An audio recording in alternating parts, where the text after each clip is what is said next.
Abra sua Bíblia em Romanos, capítulo 15.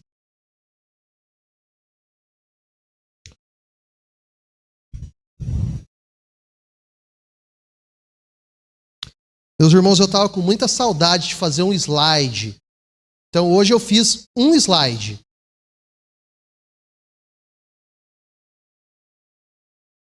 Na verdade, eu estou seguindo o exemplo da nossa irmã Cida. Nossa irmã Cida falou assim, o slide não pode ter muito, é um só. Então eu estou seguindo o exemplo dela, tá? Ela falou para mim. Então a culpa é da nossa irmã Cida. Abre em Romanos, capítulo 15, versículo de número 7, e somente o versículo 7. Romanos 15, versículo 7.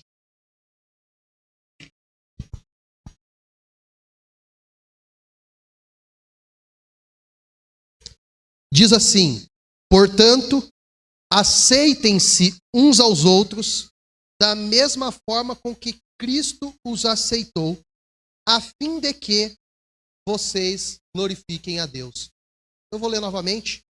Portanto, aceitem-se uns aos outros da mesma forma com que Cristo os aceitou, a fim de que vocês glorifiquem a Deus. Feche os seus olhos, nós faremos mais uma oração. Ó Deus, como é bom estar reunido com o teu povo e ler a tua palavra. Nós cantamos, nós adoramos com os dízimos e ofertas e reconhecemos que o Senhor se faz presente no nosso meio, Pai. Que esse tempo agora de compartilhar da palavra seja o que o Senhor deseja ministrar e falar aos nossos corações. No nome do Senhor Jesus. Amém. Meus irmãos, alguns anos atrás eu fui ler alguns livros que eram chamados clássicos. E alguns desses livros envolvem a arte da guerra. Vocês já ouviram falar desse livro? Já leram?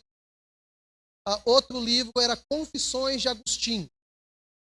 Agostinho era um monge e ele cria uma ordem a partir dele, a ordem agostiniana, mas ele escreveu um livro contando a história dele de conversão.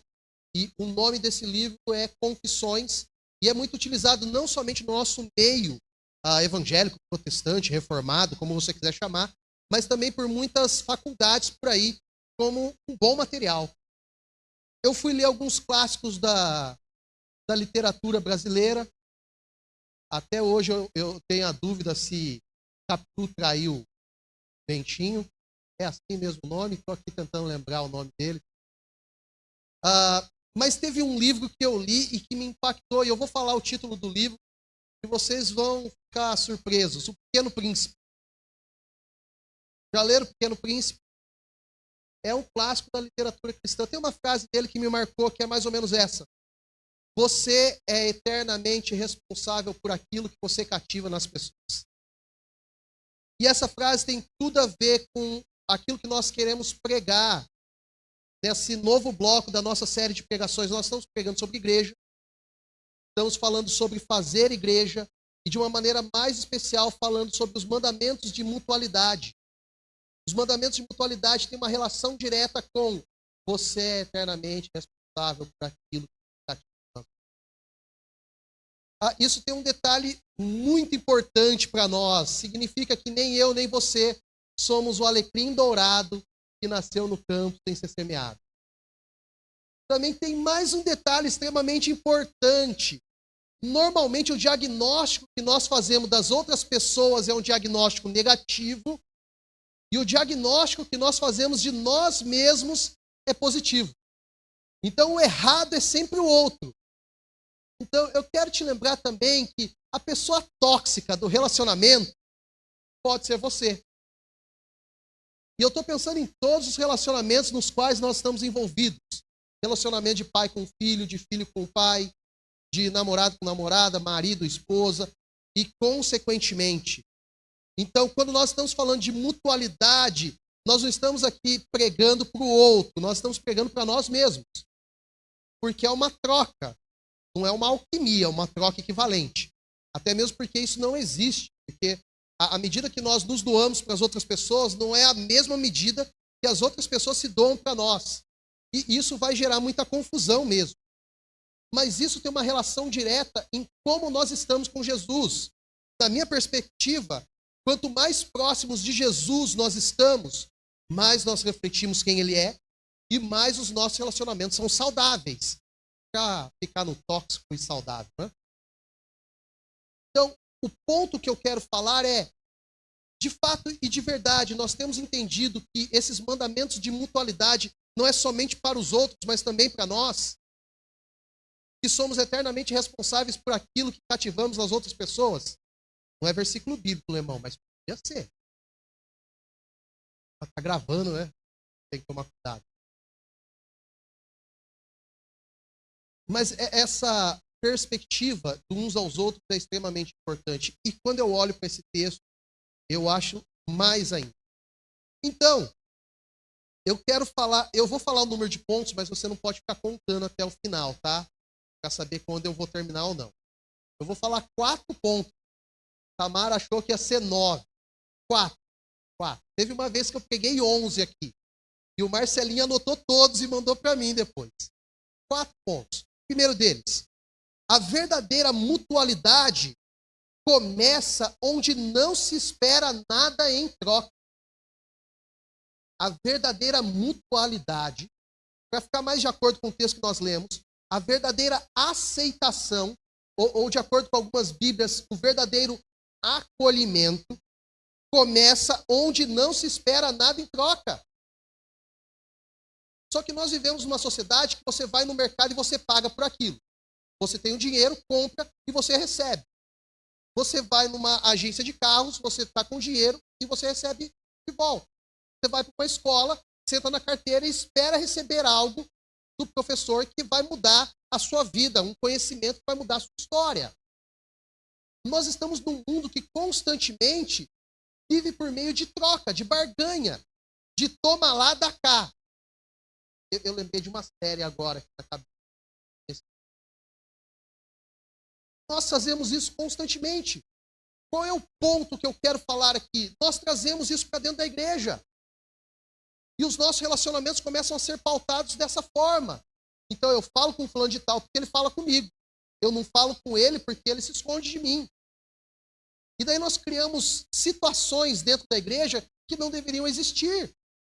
Primeiro, porque se você observou aqui, nós estamos num grupo grande e nós não teremos o mesmo nível de relacionamento uns com os outros. Com algumas pessoas, nós iremos na casa, comeremos um lanche, trocaremos figurinhas. Com outras pessoas, vai ser um oi e o seja bem-vindo à nossa igreja. Se nós tivéssemos a maturidade para enxergar isso, nós falaríamos menos de panelinhas dentro da igreja e viveríamos mais profundamente os relacionamentos que estão próximos a nós. Esse é o nosso desafio. Quais são as pessoas que estão próximas a você, que você pode acolhê-las, aceitá-las, viver em mutualidade de maneira profunda? Se nós compreendermos essa mutualidade na perspectiva de que nós não nos relacionaremos profundamente com todo mundo, a nossa igreja se tornará mais e mais saudável. E vocês vão tirar um fardo pesado das costas de vocês. Porque quantos de vocês já ficaram pesarosos? Eu ia falar uma palavra que nem sei de onde veio. Bom que está certo.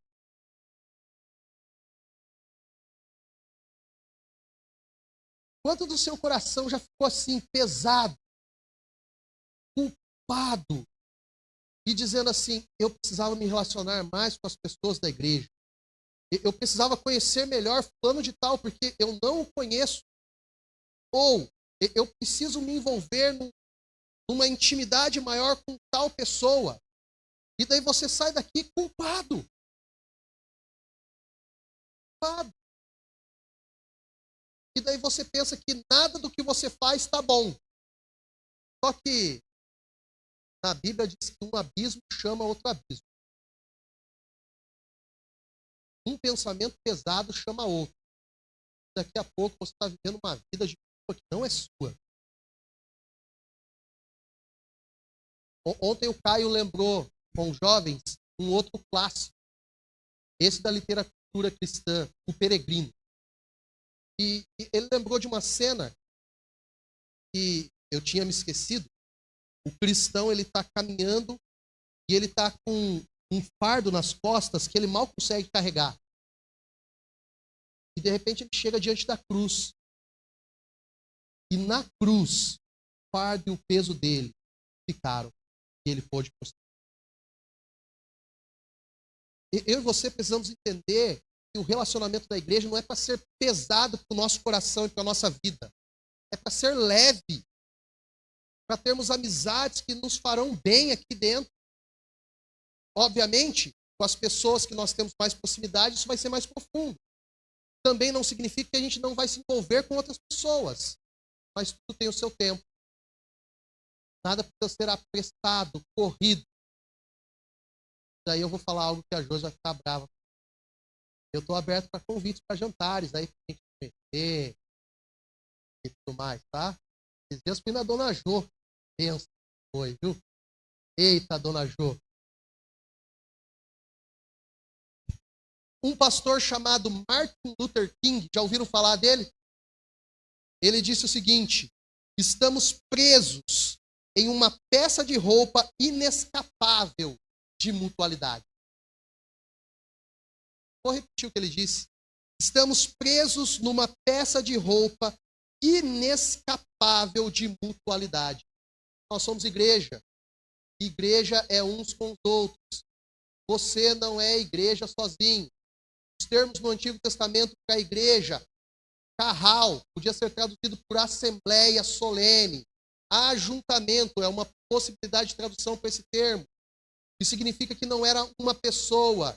Tem um grupo pregando e dizendo por aí que você é igreja, que você pode ser igreja sozinho na sua casa. Falácia, mentira, marmota, engano do coisa ruim, do vermelho, capiroto. Você é igreja quando nós estamos nesse ajuntamento, reunidos no meio desse povo, e vivemos mutualidade aqui. Troca, relacionamento, unidade. E nós estamos presos como igreja nessa roupa inescapável de mutualidade, como disse Martin Luther King. Segundo lugar, a mutualidade, a aceitação, o acolhimento é uma ordem divina. E aqui eu quero começar a falar do texto propriamente dito, o texto que nós lemos, e é por isso que eu escolhi essa imagem. Porque a palavra acolhimento presente aqui é a palavra proslambano. Proslambano. E ela significa literalmente pegar na mão de alguém e andar com ela lado a lado. Que é o que está acontecendo na imagem. E eu quero que vocês fiquem com essa figura aqui. É proposital isso. Eu quero que vocês imaginem isso. Isso é ser igreja. É você segurar na mão do outro e caminhar. Isso é acolhimento. É você segurar na mão de uma pessoa e conduzir ela. Imagina você segurando na mão da Maitê, da Laurinha e sair andando com ela. Isso é acolhimento. Isso é aceitação. Isso é mutualidade. É sobre isso que nós queremos falar, é sobre isso que nós queremos meditar. E você precisa entender, e eu preciso entender, que acolhimento, mutualidade, aceitação é uma ordem divina. E por eu estar falando de uma ordem divina, eu estou falando de um imperativo, eu estou falando de um mandamento. Algumas pessoas gostam de falar que o Novo Testamento é o tempo da graça e que o Antigo Testamento é o tempo da lei. Então, mandamentos são coisas do Antigo Testamento e o Novo Testamento é o período da graça. De novo, falácia, mentira, marmota. Todo o Novo Testamento você tem mandamentos que você precisa cumprir, coisas que você precisa fazer. E se você espera vir à igreja e o pessoal falar para você simplesmente vir aqui para receber a sua bênção e ir embora, e não sair daqui com algo que você precisa fazer, errado. Na classe de escola dominical hoje pela manhã, nós contamos o exemplo de uma irmã que estava na igreja e o pastor desafiou a igreja a ler a Bíblia em 1 ano. A irmã chegou para o pastor, pegou e falou assim: pastor, eu quero sair da igreja, porque quando eu me filiei à igreja, no contrato, ela fala exatamente, no contrato não estava escrito que eu tinha que ler a Bíblia. Como que nós definimos uma boa pregação? Uma boa pregação é aquela que você sai da igreja sabendo o que você deve fazer. O texto é um imperativo.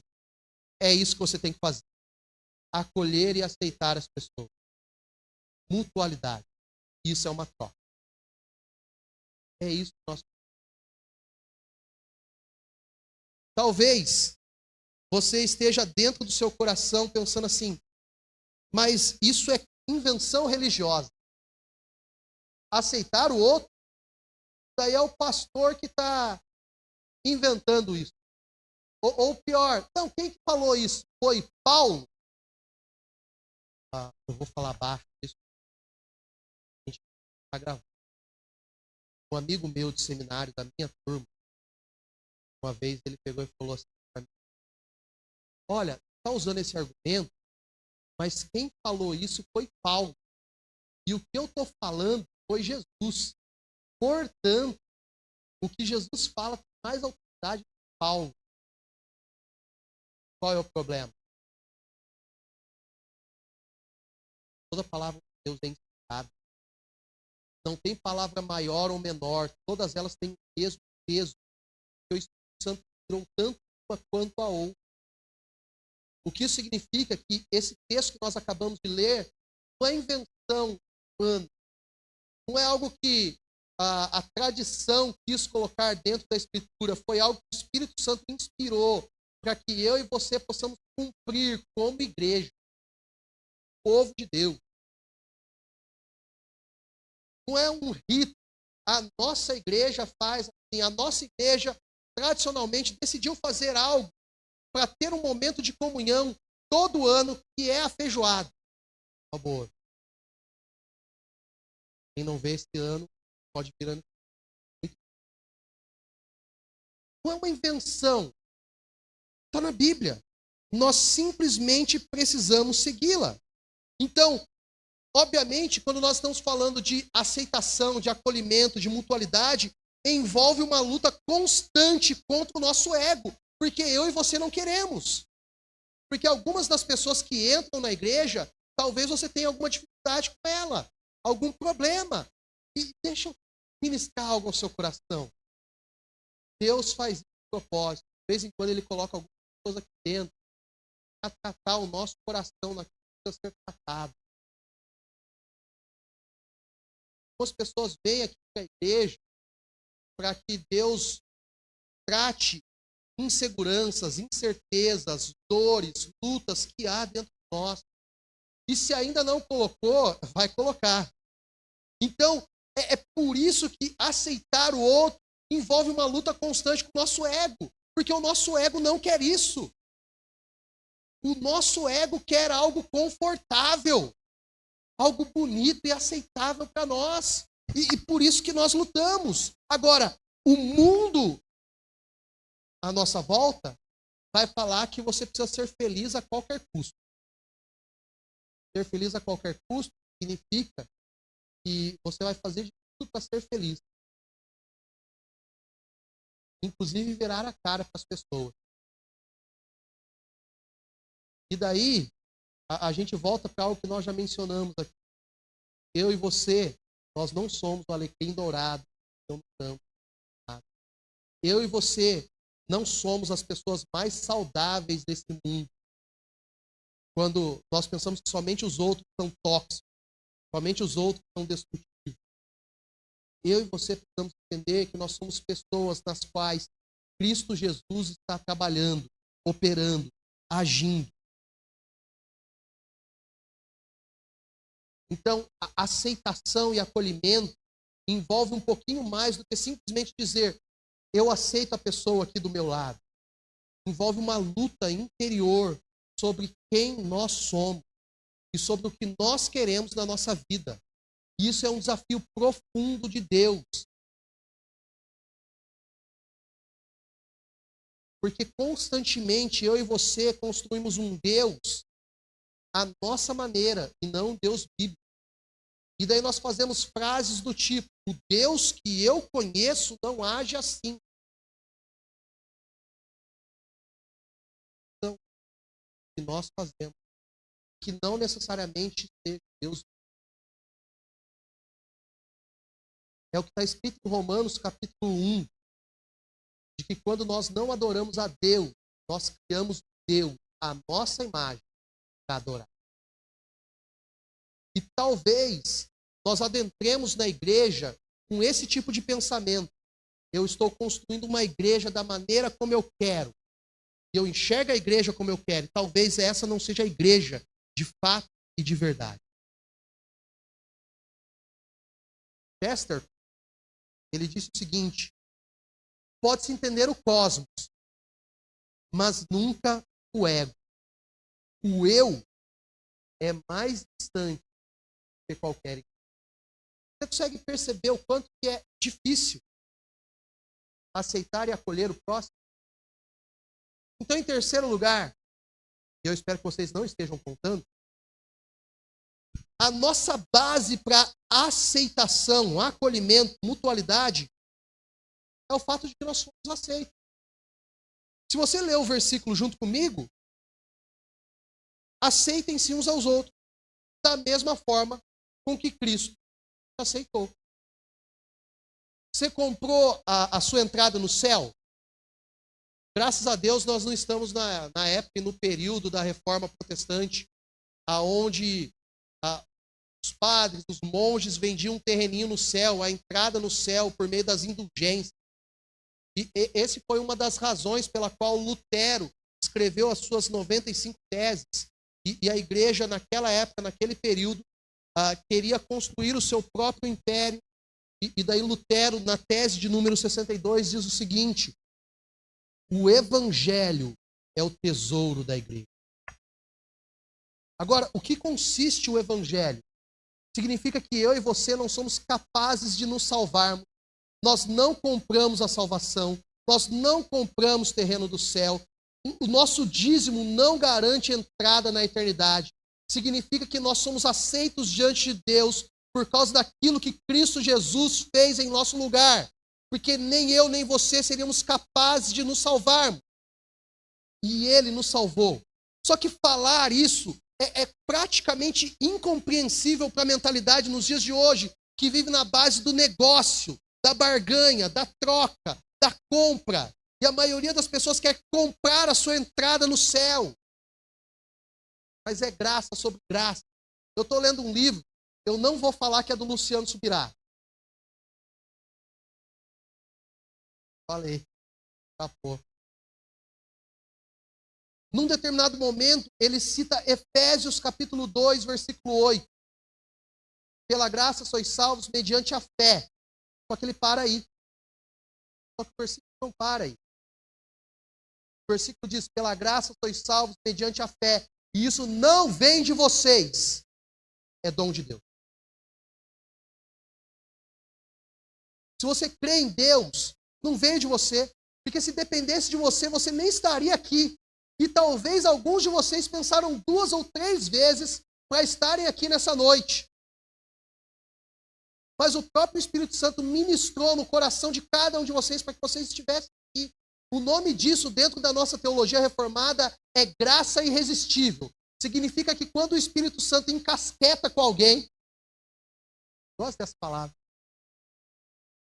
ele vai chegar e vai pegar o seu coração. É isso que o Espírito Santo faz. E não tem para onde fugir. O Espírito Santo é um caçador implacável. E você foi a presa dele. E ele te pegou. Ele tocou no seu coração. Ele arrebatou você para ele. Ele te conduziu até ele.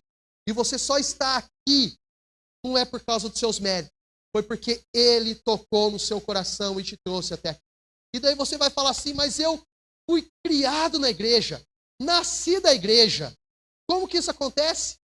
É a ação de Deus, soberanamente na sua história, que te conduziu a uma família cristã, mas que num determinado momento você entendeu e compreendeu o evangelho, e que o Espírito Santo te conduziu até aqui. Não diminua a sua história de fé ou aquilo que Deus fez na sua história, mesmo você sendo criado na igreja. Foi o próprio Deus que conduziu a sua história para aí. O texto é muito claro, nós somos aceitos porque nós somos aceitos por Cristo Jesus. Isso não é por causa do time que nós torcíamos, ou torcemos. Isso não é por causa da faculdade que nós temos, por causa do emprego, da casa, do carro que nós temos, do nosso status social, da cor da nossa pele, da cor do nosso cabelo. E essa semana o Instagram só estava o seu cabelo mais Barbie possível. Eu quase tirei a foto do meu primeiro RG. Eu tinha um topetinho loiro, assim, ó. Os mais velhos de igreja vão lembrar. Topetinho loiro, que era a coisa mais feia do mundo. Mas que eu achava que estava lindo. Mas não é a cor do cabelo.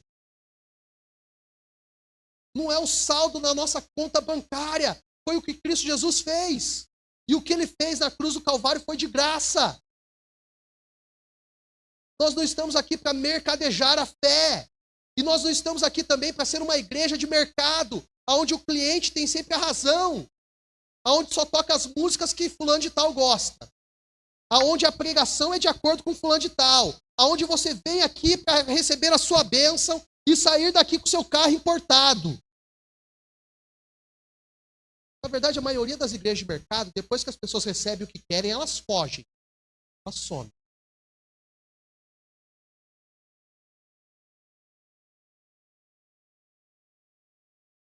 A gente já não lembra mais tudo de cabeça. O tema central, ou um dos temas centrais de Romanos, é a justificação.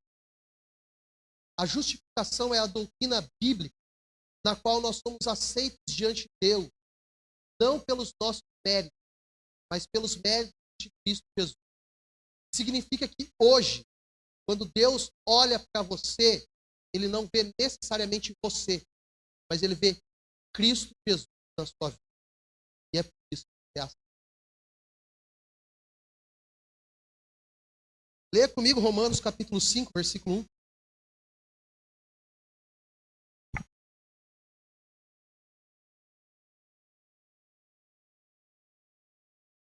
E 2. Tendo sido, pois, justificados pela fé, temos paz com Deus por nosso Senhor Jesus Cristo, por meio de quem obtivemos acesso pela fé a esta graça, na qual agora estamos firmes e nos gloriamos na esperança da glória. Leia comigo mais um versículo, Romanos capítulo 8, versículo 1. Portanto, agora já não há condenação. Para quem? Para os que estão em Cristo. Isso é, nós estamos nele. Fomos comprados com esse sangue precioso. E o Pai olha para nós e vê Cristo Jesus nas nossas vidas. Significa que nós estamos perfeitos? Claro que não. Absolutamente não. Se você continuar lendo Romanos capítulo 8, você vai chegar no versículo 28, 29. E lá vai dizer assim, que nós somos predestinados, escolhidos, separados, chamados com santa vocação para sermos conforme a imagem do seu Filho, Cristo Jesus. Nós já estamos plenamente à imagem de Cristo Jesus? Não. Mas caminhamos para isso. O nome dessa doutrina é santificação. Isso significa que dia após dia, a ação do Espírito Santo, a atuação de Deus no nosso interior e no nosso coração, vai fazendo com que o pecado tenha menos impacto na nossa vida e nos aproximemos mais de Cristo Jesus e a semelhança de quem Ele é. Nesse sentido, são mais experientes e mais vividos na igreja, levam vantagem naqueles que estão há menos tempo. O processo de santificação já é maior na vida dessas pessoas. Mas Deus está trabalhando em todos nós.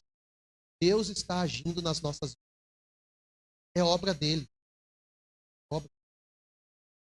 Quarto e último lugar.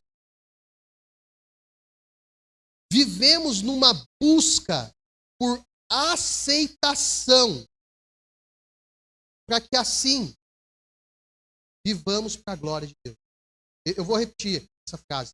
Vivemos numa busca por aceitação, aceitarmos uns aos outros, acolhermos uns aos outros, para que assim vivamos para a glória de Deus. A parte final do versículo, ele vai dizer assim, a fim de que vocês glorifiquem a Deus. Se vocês repararam bem, quando nós lemos Romanos capítulo 5, versículo 1, versículo 2, ele fala também, glorifiquem a Deus.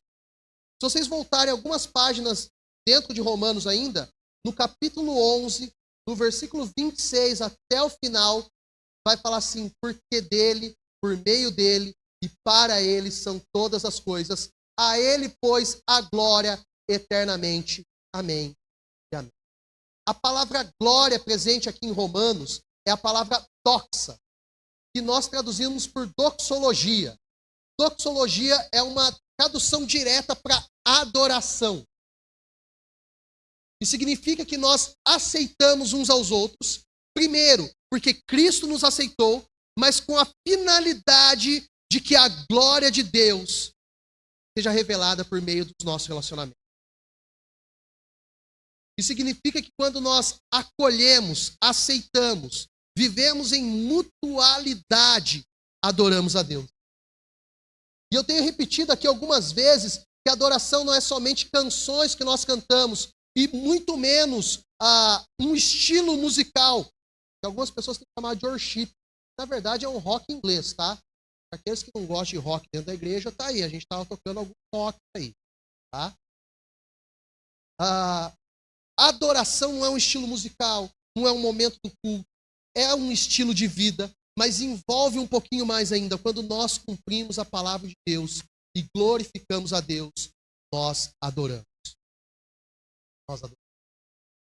Então, por que nós devemos viver assim? Porque no fim, nós glorificaremos a Deus. E falar de glorificar a Deus, de um Deus que merece, de um Deus que é digno de ser adorado, isso é ponto central da nossa teologia. Normalmente nós falamos de dois elementos dentro da nossa teologia. Nós falamos dos 5 pontos do calvinismo. Eu mencionei um deles aqui quando eu falei de graça irresistível, mas é graça irresistível, eleição incondicional, expiação limitada, depravação total e perseverança do santo. Esse é um dos pontos que nós falamos. O outro ponto é aquilo que nós chamamos de sola, ou 5 solas. E daí nós falamos somente a Jesus Cristo, somente a graça, somente a fé, somente a Deus toda a glória. E eu estou esquecendo um que eu sempre esqueço. Somente a Deus adorar. Então são 5. Um deles, somente a Deus toda a glória. Esse é um ponto extremamente importante para nós. Só a Bíblia, somente a Bíblia. O Patrick estava fazendo ali. Ó. Somente a Bíblia. Um desses pontos é a glória dada a Deus. Significa que quando nós nos reunimos como igreja, o mais importante não é o ministério de louvor. O mais importante não é o pastor que vai estar pregando. O mais importante não são os diáconos. O personagem mais importante dentro do nosso culto é o próprio Deus. E tudo que nós fazemos aqui é para a glória dele, para o louvor dele. Quando o Douglas toca baixo, é para a glória de Deus. O Tiago está tocando bateria hoje, quando ele toca a bateria é para a glória de Deus. A Renata e a Elis, quando cantam, é para a glória de Deus. Quando nós pregamos aqui, é para a glória de Deus. Essa é uma das razões com a qual eu tenho muita dificuldade com elogio. Eu já ouvi algumas pessoas, nossa, Lorival, pregação legal. Como foi abençoador. Eu conheço meu coração. Eu sei que o Lorival de uns 20 anos atrás, pouco mais de 20 anos atrás, era bem soberbo e bem arrogante. E que esse Lorival diria assim, eu sou bom mesmo. Mas que o Lorival de hoje, um pouco mais maduro, com 28 anos, viu, Lemão? 28. Tamo junto, Tamara. O Lorival de hoje, com 38 anos, não, 38 não, eu tenho 37 ainda. É só mês que vem que é 38. 37. O Lorival de hoje, com 37 anos, mais maduro, mais experiente, entende que situações como essa podem fazer com que o ego dele fique inflado. Então, a maioria das pessoas que chega para mim e fala que pregação boa, que pregação legal, eu falo assim, glória a Deus. Glória a Deus. Porque eu entendo que a glória não deve ser minha. Eu sou só um instrumento aqui. É Ele. É sempre Ele e deve ser sempre Ele. E todos nós que nos reunirmos aqui é sobre Ele, não é sobre nós. É por isso que eu tenho dificuldade com algumas pregações que as pessoas ficam o tempo todo falando delas. É por isso que eu tenho dificuldade com algumas igrejas que fazem boa parte do culto com um testemunho, que parece que é mais sobre elas do que sobre Deus. Se esse texto nós temos lido da maneira correta, e eu quero entender que é a maneira correta, o culto não é para nós. Sinto dizer isso. Nós não fizemos o culto para vocês aqui nessa noite. O culto foi para Deus. E deixa eu expandir um pouquinho mais o pensamento aqui. As músicas não foram escolhidas para vocês. Nem os ritmos, nem os acordes, nem o tom. Foi para Deus. Para que Ele fosse glorificado. A tal ponto que se talvez alguma coisa soou estranha aos seus ouvidos, eu quero te lembrar, não era para você. Era para Deus. E talvez a nossa compreensão de Deus esteja na mesma página. E Ele é um pouquinho mais bondoso do que nós. Bondade é um atributo de Deus, está nele, mas Ele estende a nós. Ele é mais generoso do que nós. Talvez nós sejamos muito críticos. O louvor hoje estava perdido. Deus recebeu bem melhor do que nós. Bem melhor. E nós nos reunimos por causa dele. Então o nosso culto, deixa eu explicar ele bem simples para você. A primeira parte nós cantamos para ele. A segunda parte nós ouvimos ele falar para nós. Um conceito da reforma protestante é Vox Dei. Toda vez que um pastor levanta para pregar a palavra de Deus, é como se o próprio Deus estivesse ministrando a nós. O próprio Deus estivesse. Então, a Edilene me mandou um vídeo essa semana do Nicodemo. Quando o Nicodemo falou assim, estou encerrando. Daí o Nicodemo lembrou, toda vez que um pastor fala que está encerrando, ele está mentindo. Ele vai falar mais uns 20 minutos ainda. Então, como eu lembrei disso, encerrando, eu tenho algumas aplicações. Serão 4. A primeira delas, a nossa mente, a minha e a sua. A nossa mente é terreno fértil. Então, cuidado para não criarmos inimigos que não existam e também para não incorrermos no erro de, consequentemente, excluirmos o nosso irmão. A nossa mente fértil é assim, fulano de tal olhou torto para mim. Ele não gosta de mim. Nunca falou com a pessoa. Ou, o pastor hoje nem olhou na minha cara. E daí começa a criar inimigo. A nossa mente pode nos sabotar. E nós criamos situações e circunstâncias que são contrárias ao acolhimento e à aceitação. Toma cuidado. Toma cuidado. Tem aquele outro versículo bíblico, Lemão. Mente vazia, sina do diabo. Sina do diabo. Não, o versículo bíblico, na verdade, é assim. Tudo aquilo que é útil, tudo aquilo que é agradável, tudo aquilo que é de boa fama, se alguma virtude há, se algum louvor existe, seja isso que ocupe o vosso pensamento. Nós precisamos ocupar a nossa mente com coisas boas, mas infelizmente a nossa mente é terreno fértil para coisas ruins, para pensamentos ruins, para histórias ruins, e nós formulamos tudo isso na nossa mente, e daqui a pouco o nosso coração acredita que aquilo é verdadeiro. Cuidado. Cuidado. Eu vou usar um exemplo e agora eu não vou citar nome, tá? Uma irmã que vinha aqui na igreja e a igreja fez um teatro. E nesse teatro falaram uma frase mais ou menos assim: olha, tem gente assaltando a geladeira. E essa irmã tinha filhos que assaltavam a geladeira. E essa irmã pensou que era uma indireta para ela. Saiu da igreja. Mente fértil. Nós temos uma mente fértil. Criamos e formulamos histórias. E tem mais um detalhe, eu falei do ego, não falei? O ego faz com que eu e você pensemos que somos o centro do universo. Tudo gira em torno de nós. Não é nem Idade Média que girava em torno do Sol. Gira em torno do nosso umbigo. É eu, mais eu e mais eu. Então, tudo é para nós. Tudo é para nós. Segunda aplicação. Precisamos fazer igual os discípulos.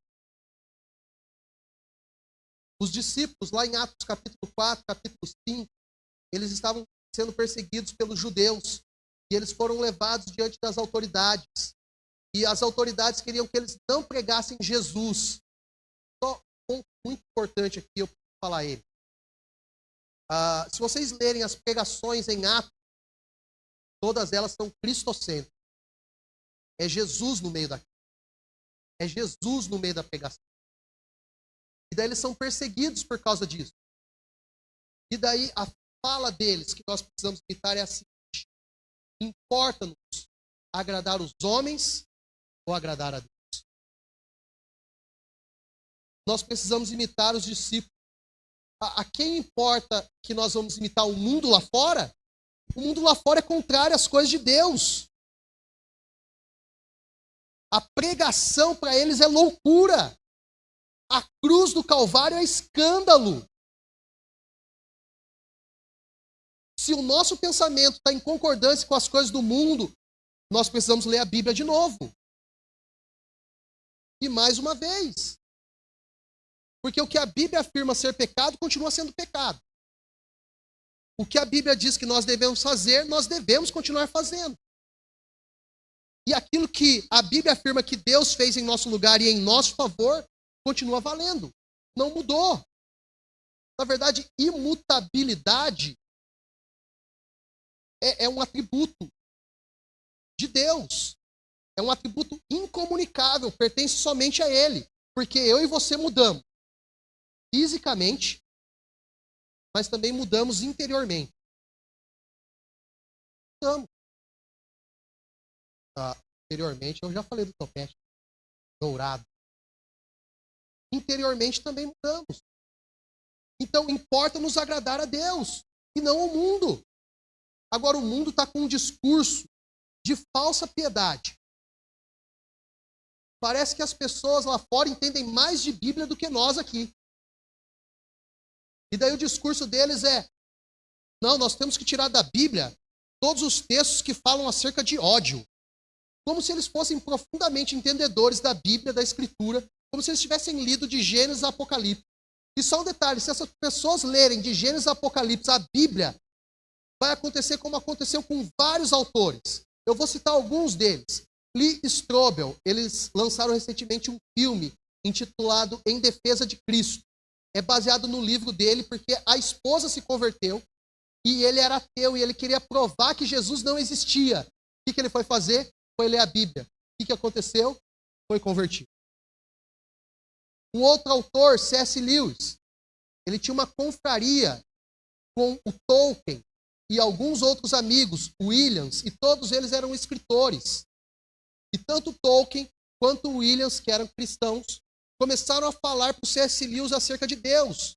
E daí desafiou ele a começar a meditar na Escritura. O que aconteceu? Foi convertido. Se o mundo lá fora decidisse olhar para a Escritura de fato e de verdade, ler, meditar nela, eles seriam impactados pela palavra. Impactados. Terceira aplicação. Um olhar mais empático. Empatia. Um olhar mais empático e acolhedor pode ser desenvolvido. Algumas pessoas citam aquele outro versículo. Eu nasci assim, eu cresci assim, eu vou morrer assim. Isso não é bíblico. Não é. Lá em João capítulo 2, fala do casamento, das bodas de Caná da Galileia. E um pastor por aí falou que não entendia por que Jesus realizou o primeiro milagre de transformar a água em vinho. Primeira razão textual, está escrito lá. Porque por meio desse milagre a glória de Deus foi manifestada. O segundo detalhe é porque aquele texto está mostrando para nós uma mudança de essência. Se você for analisar a água e o vinho, os elementos químicos presentes em um e outro é completamente diferente. Isso está mostrando que Deus, Jesus, é capaz de mudar a essência.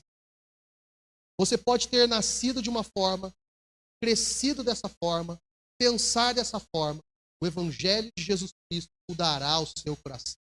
Então, você pensa, eu sou na minha, eu sou quietinho, eu não converso com ninguém. Acolhimento pode ser desenvolvido. É uma habilidade, ela pode ser praticada.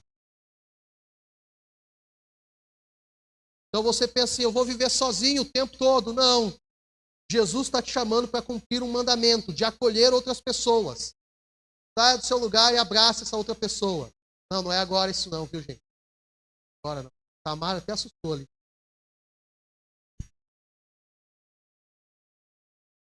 Quarta e última aplicação. O nosso objetivo de caminhada cristã não são as bênçãos. Não é a bênção.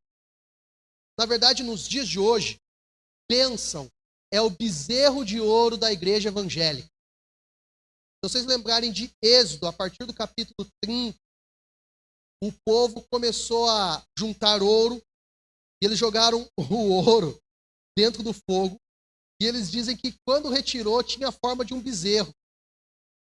E eles começaram a adorar esse bezerro de ouro. E daí Deus ficou irado.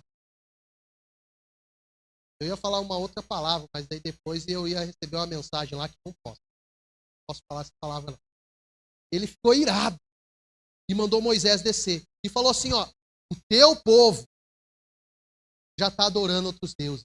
Eles mal saíram do Egito e já estão adorando outros deuses. A igreja evangélica brasileira, na sua grande maioria, adora um outro Deus. E esse Deus é chamado de bênção.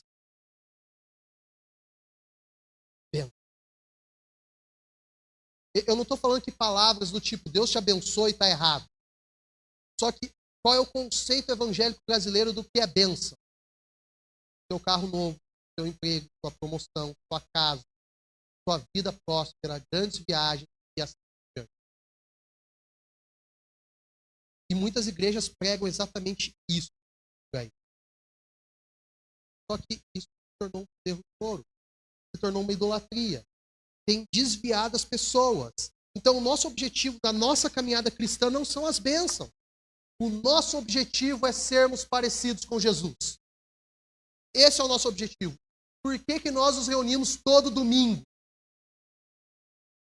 Porque nós precisamos de orientação e instrução na palavra de Deus para nos tornarmos mais parecidos com Jesus. No texto de hoje mostra para mim e para você que Jesus é acolhedor? Sim, o texto diz literalmente isso.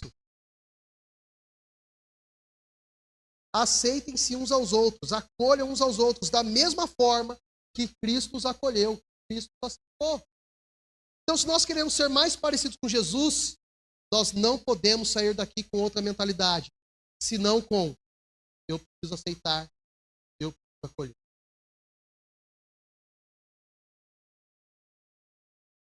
Eu já citei o tio Cris aqui hoje, quando eu falei do Nando, de algo que ele falou, foi na hora da condução do louvor, mas recentemente eles lançaram uma música com o título É Simples Assim. E eu quero desafiar você, após culto, você ouvir essa música. E quem sabe no eco que você participa, colocar lá para ouvir, para cantar junto, alguma coisa nesse sentido. Mas tem um trecho da música deles que diz assim: mata toda a sede, traz à mesa o pão, infinito é o amor. Vê a dor do outro, não vai se calar, no amor o fim não há. Do que ele está falando? Mutualidade, a aceitação, a acolhimento. Quando ele fala assim, mata toda a sede, as pessoas à nossa volta estão sendo acolhidas e estão com sede. Quando ele fala, traz à mesa o pão, há pessoas com fome. Quando ele diz, vê a dor do outro, não é igual o levita e o sacerdote passando ao largo do samaritano, do que foi assaltado lá, né? O samaritano é o que vai acolher aquela pessoa. Não é igual o levita e o sacerdote passando longe, é ver a dor do outro. Isso é acolhimento. Esse é o nosso desafio. Esse é o nosso desafio. Que Deus nos ajude, porque na nossa força nós não conseguiremos. Sabe, promessa de segunda-feira? Amanhã, segunda-feira, eu vou para a academia. E a segunda-feira vira a outra. Se nós tentarmos pela nossa força, pelo nosso braço, tentar acolher as outras pessoas, não conseguiremos. Por isso que nós precisamos de Jesus. Ele não somente nos orienta, mas nos ajuda a fazer. Se nós cremos que Ele está presente conosco em toda situação, em todo momento, Ele pode, Ele é capaz e com toda a convicção Ele nos ajudará nesse processo, nessa